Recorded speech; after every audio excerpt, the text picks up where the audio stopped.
irmãos? Muito bem, queridos. Nós estamos então no verso de número 2 do capítulo 6 e vamos agora ao terceiro tópico dos ensinos iniciais, elementares, né? Os ensinos básicos para aqueles que receberam a salvação e estão recebendo a salvação. O primeiro é arrepender-se de obras mortas, tudo que é considerável para Deus como morto e infrutífero. O segundo é ter a fé em Deus, estar totalmente unido a Deus, em concordância, em amor, em entranhável afeto com Deus, em totalmente uma união de mente, de coração, de emoção, de sentimento, a cooperar com Deus para a nossa própria vida e saúde, né?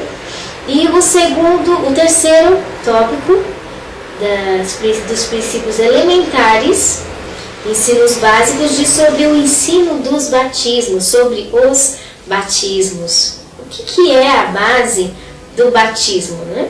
O batismo nas águas, que Jesus ali foi batizado quando João Batista no deserto estava pregando. O próprio João Batista também exercitou o ministério de batizar a muitos que se arrependeram de suas obras mortas. E o que é esse batismo? O batismo, ele é alguém que é imergido sobre a água completamente e sai, é submerso sobre a água e sai. E isso é um ato de significado no mundo invisível. Esse significado traz como uma marca de Deus sobre aquela pessoa que se batizou, que se arrependeu das obras mortas. E esse batismo, ele marca a pessoa como um anúncio de que ela está se entregando para ser não apenas um ser natural, material, mas ele é um ser que tem agora as essências de Deus. Ele passa a ter essências e representações. Ele é um ser que vai representar no mundo, tanto visível como invisível, importâncias em Deus. Ele é um ser que tem a marca das importâncias divinas. Ele vai começar a ser alguém que vai ceder para a vontade de Deus e vai contribuir para a obra de Deus, tanto em sua vida como ao seu redor. Então, o batismo é uma marca, é um compromisso de marca que uma pessoa faz diante de Deus no mundo visível e no mundo invisível. E esse batismo é um selo que a pessoa tem, marcando-se como alguém que é pertencente a outra pessoa. Que outra pessoa? O Espírito Santo de Deus e ao próprio Deus Jeová. Essa pessoa é pertencente a Deus Jeová. Ela pertence a Cristo Jesus. Ela pertence ao Espírito Santo de Deus. É uma entrega entre ela e a Trindade, a ponto de ela ser marcada pelo Espírito de Deus. Então esse é o ensino dos batismos, né?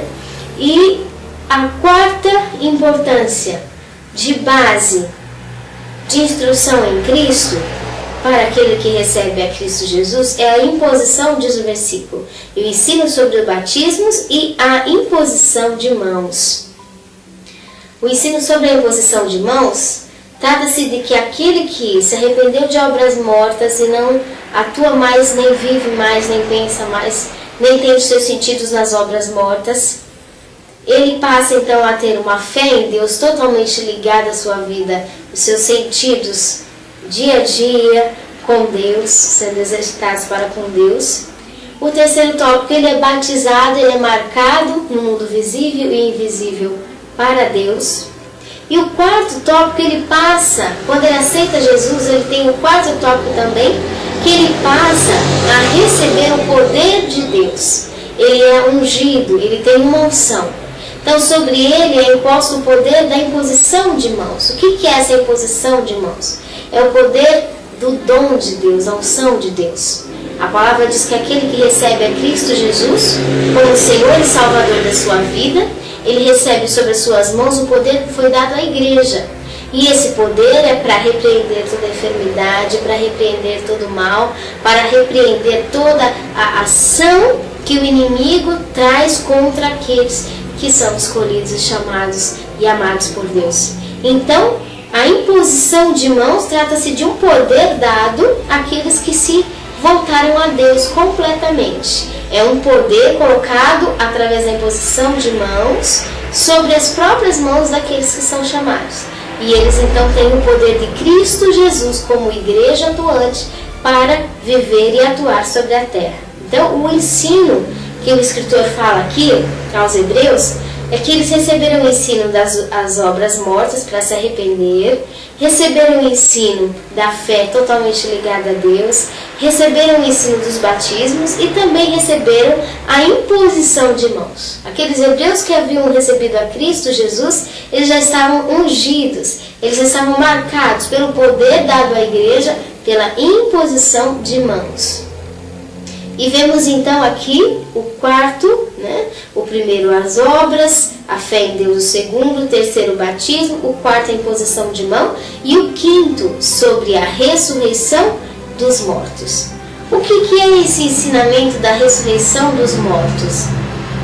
Quando nós aceitamos a Jesus, o novo convertido ou aquela pessoa que se volta a Jesus, ele está tanto recebendo a fé em Cristo Jesus, ele deixou as suas obras, de viver as suas obras mortas, ele está marcado pelo batismo, tem a unção da imposição, e aí ele passa a entender que a vida dele não será apenas a vida natural, a vida terrena.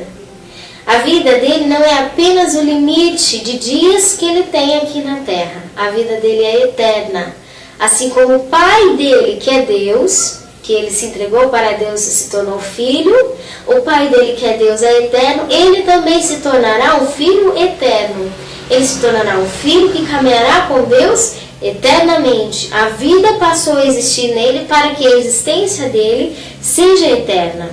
Então a palavra fala sobre o ensino da ressurreição dos mortos. O que é esse ensino da ressurreição dos mortos? Nós aqui na terra naturalmente passamos pela morte natural, que trata-se de um descanso de tempos e de dias. E esse descanso faz com que o corpo seja, a parte carnal, a carne seja destruída, desfeita. Mas nós estaremos em descanso, é um período de tempo de descanso. Mas as Escrituras dizem aqui que haverá a ressurreição dos mortos. Ou seja, Cristo com o seu poder ressuscitará cada um de nós que fomos marcados e nos entregamos a Jesus como filhos para que Ele seja o único, suficiente Salvador de nossas vidas. E então seremos ressuscitados, ou seja, esse ensino da ressurreição dos mortos. Seremos vivificados, teremos um corpo transformado e estaremos com Deus para vivermos eternamente com o Senhor nosso Deus. Então essa é o ensinamento, uma das bases elementares de ensinamento também para aquele que inicia o seu caminho com Cristo Jesus, É a quinta, a ressurreição dos mortos, e a sexta, o juízo eterno. Esse ensinamento do juízo eterno, que é a sexta base de evangelismo e para convivermos com Cristo Jesus, é sobre o dia que estaremos diante da face de Deus para juízo. Aqueles que receberam a plenitude, em plenitude de Deus, eles estarão salvos, eles estarão com Deus. Mas também aqueles que não receberam haverão de ressuscitar. Aqueles que não receberam a palavra e não aceitaram ela e morreram, eles também haverão de ressuscitar pelo poder de Deus. Ressuscitarão também, mas ressuscitarão para estar diante do juízo de Deus, que também será diante deles eternamente. Então, ninguém vai se ausentar das responsabilidades desses 6 princípios elementares em Cristo. Todos vamos passar por esses 6 princípios elementares. A diferença está em como vamos reagir depois de ouvirmos essa base de ensino. Então o escritor começa a falar que esses são os perigos espirituais, porque depois de passar por esses ensinos de princípios elementares existentes, então a verdade já nos foi revelada. A verdade já nos foi declarada. Deus, em sua plenitude, já nos foi exposto, para que nós venhamos a decidir a nossa escolha como livre-arbítrio. E o Espírito Santo então começa a falar aos hebreus sobre isso. Olha, vocês já passaram por todo esse ensinamento, e não só ensinamento, mas vocês desfrutaram desse conhecimento. Vocês se envolveram ao conhecimento genuíno e profundo da palavra de Deus. Vocês realmente já estão envolvidos com a verdade da essência. Vocês abraçaram Deus. Vocês abraçaram o que Ele é. Vocês receberam o que Ele fez. Vocês tiveram uma comunhão em plenitude com Deus. Vocês tocaram em Deus. Ele também sentiu essa comunhão, esse toque. E agora, depois dessa comunhão, o que é que se vai fazer? Então a questão estava muito grave diante do povo hebreu. Daqueles que ouviram falar de Cristo Jesus e voltaram-se a Cristo Jesus e receberam a Cristo Jesus numa comunhão plena, e agora eles estavam regredindo, querendo lembrar-se de Moisés. É como você abraçar uma pessoa querida e depois abandoná-la. É estranho, né? Você derrotar todo o seu amor e depois você deixá-la. Então isso não é existente, porque existe comunhão. Como que pode a comunhão ela se romper?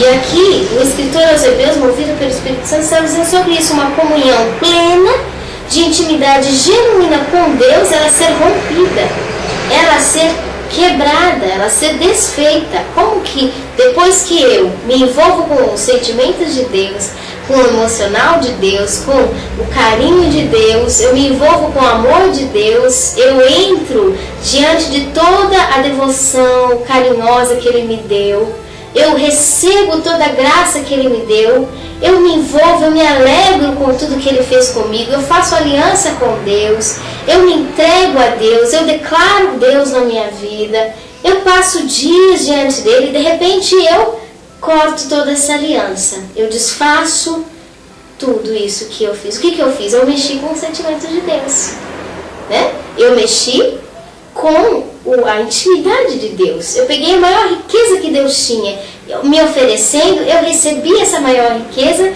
e de repente eu desfiz dela. Então é muito realmente como o escritor aos Hebreus fala, é um perigo espiritual. Depois de você ter chegado ao máximo que Deus poderia lhe oferecer, lançar-se às costas e desprezar.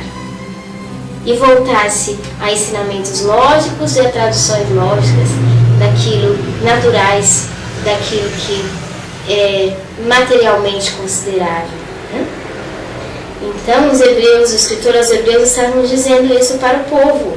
Olha, vocês já se lançaram em compromisso com Deus, vocês foram marcados, colocado unção sobre vocês na imposição de mãos, vocês tiveram a promessa da vida eterna, fizeram uma aliança de vida eterna com Deus, um casamento eterno com Deus.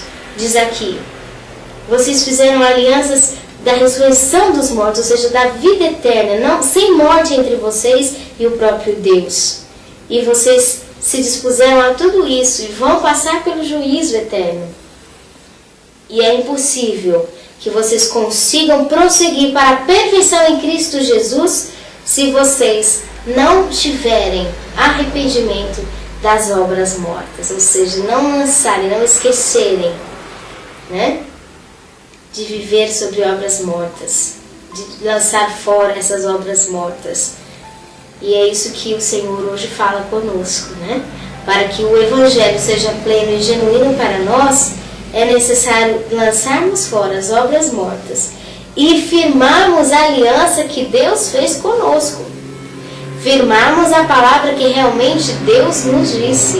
Ele disse a nós que estaria conosco todos os dias até a consumação dos séculos. É uma aliança eterna e isso é real. E nós também estaremos com Ele todos os dias até a consumação dos séculos. É uma aliança eterna de nossa parte também. É um envolvimento espiritual, emocional, sentimental. Por quê? Porque estamos nos entregando ao Senhor em aliança, né? Então o Espírito Santo está dizendo, olha, vamos então nos aprofundar e prosseguir em perfeição de ensinamento daquilo que Deus vai nos dizer. E isso faremos se Deus nos permitir. Amém? Deus nos abençoe e até amanhã.